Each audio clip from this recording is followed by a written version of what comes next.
Welcome to the Portugal Chronicle podcast. Compelling stories, interesting places, real people.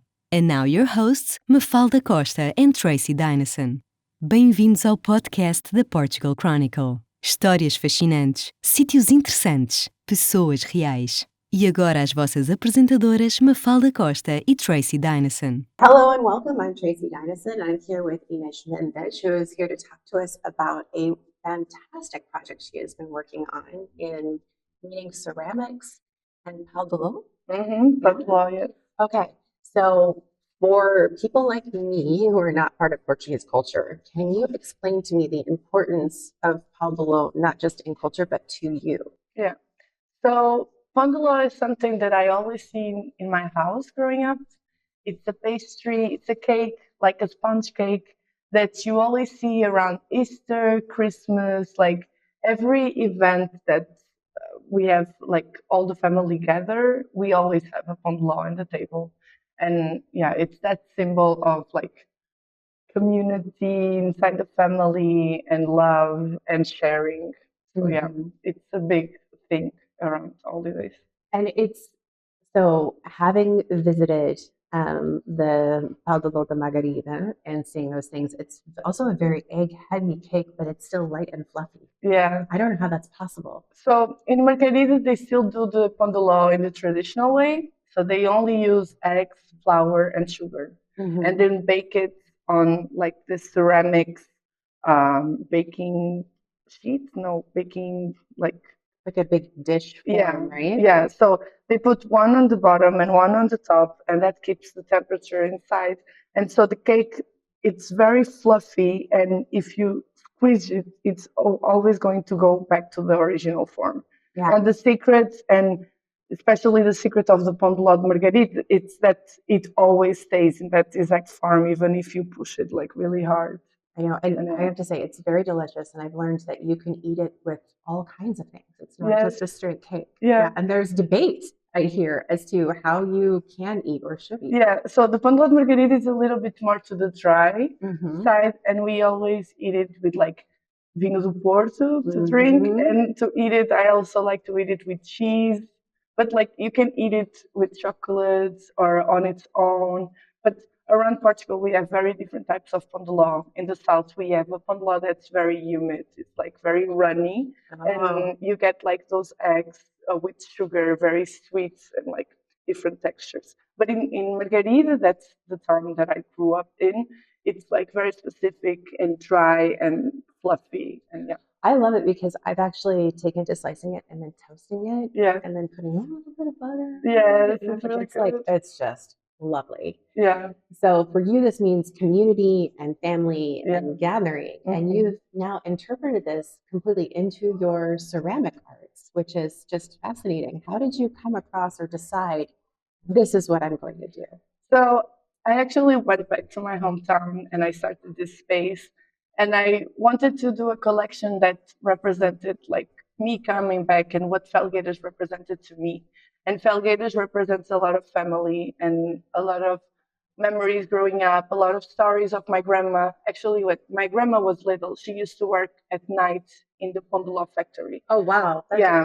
like a really close connection. And like she was really young and she had all these memories of working with her hands, and like it's very common to have a family member to work around Pão de Ló, and everybody knows it. So I really wanted to take this history and these objects, not only Pão de Ló, but all the objects around it, and do a collection in ceramics. And of course the ceramic, it's very like it relates very like it directly relates to Pão de Ló because he's used to cake, like to bake it, right? So, yeah. So for those of you who don't know, it is like it's like a tube, like you would bake like an angel food cake or a plant cake. Yeah. Right? Yeah. And so I saw that round, the integral circles repeated a lot in your work. Yeah. And using it in different ways. Of what I found interesting was the ornamentation on another structure, showing how Pão de Ló is there, always kind of present. Yeah. So I actually started to do the forms. And when I first started the collection, I talked with an historian from Felgueiras, and he actually told me, Inês, you're not doing it correctly because Oh, Pondelaw is baked on a round bowl, right? And then, like traditionally, they would put a cup upside down on the middle, and then the cake would bake around it, right? okay. But for me, I didn't see a bowl as a way to represent Pondelaw and to make the association very quickly. So I actually made it like a hole in the middle. And when I started to work on the form, I did it big, I did it small. And then what I did, I just played around big thrown pots and I would add it around it, like on the lids, on the sides. And that would help me to make a composition that would work like on itself. Yeah. I also love the egg collection basket that you made Yeah. out of ceramics. It's just, I think the whole collection is beautiful. I think you've done a Thank you. great job with it. And thank you for sharing this piece of history with us and letting us Thank you. into your world. But also, I love seeing your growth as an artist too, and how you're kind of coming into different things that are representing things that are really important to you Yes. and pulling those together. It's Yeah. just beautiful to see. I think it's really important for me as an artist, and what I'm realizing is to work on the collective memory, right? Especially as a woman and as a Portuguese person, because I always carry these memories. And every time I'm working, I always remember my grandma's stories. I always relate to all those things that I heard growing up.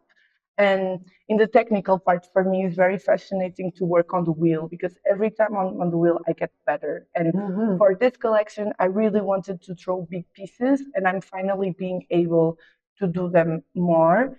And I know I have a lot to grow, to learn, and to grow.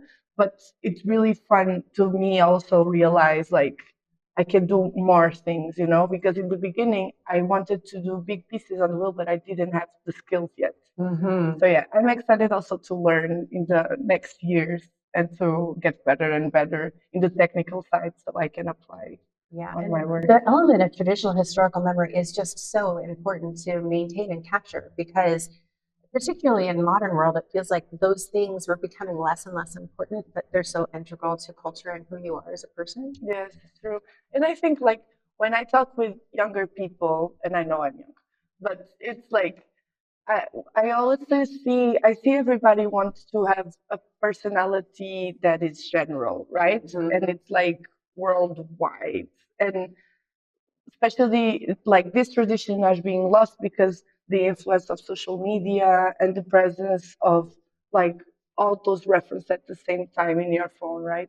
But I think it's really important to keep some traditional, to always be critical because Portugal history is also very complex and it's always not right. But we have to talk about it, otherwise it's just getting lost. And yeah. Well, and I know that this is just your current collection, but as an artist, you're always working on the next collection. So, Yes. what are some of the things you have in the background that you're working on or aspiring to complete over the next year or two? So, from now until the summer, I'm working on a project that I've been dreaming on doing for 3 years now. I'm going to do some research between iron and ceramic, and I'm going to interview some potters and also some iron workers. And then I'm going to apply the techniques that they teach me into doing a collection of my own. So the result of this project is going to be an exhibition in Guimarães and also a book that I'm going to apply my academic studies because I've been researching around this for so long that I have so many texts that I'm going to finally be able to combine. And I'm really excited about it. Well, it just sounds wonderful. And I know it's also a marrying of the things that you love, but metalwork is so important to your family as well. Yes. So, So my father is a metal worker and he never saw it himself as an artist or a craftsman, you know? yeah. Because it's like it's production, it's industrial, it's just to get your work done and get the gates done. But since I've been studying in the fine arts and when I was in the fine arts, going back to the metal work, it's been really special to also have a different connection with my father and to also show him that other side of iron can also be art because it's really special to do all that work by hand, like, Oh, yeah. it's amazing. So yeah, I've been soldering since I am a teenager, so it's really nice to also apply that to my work. Yeah. Well, I look forward to seeing this next collection come to pass. And thank you. You can see Inês's work until April 5th Yes. at the Paulo de Margarida in Filgueiras. Yes. And so that information, of course, is on our page, and you can get some additional information in the written post on Substack. So thank you so much for the invitation. Thank you It's for really coming. lovely. We really appreciate it. Thank you. Absolutely. Thanks for listening to the Portugal Chronicle podcast. Make sure to like and subscribe and follow us on social media. Obrigada por ouvirem o podcast da Portugal Chronicle. Certifiquem-se de subscrever e de seguir as nossas redes sociais.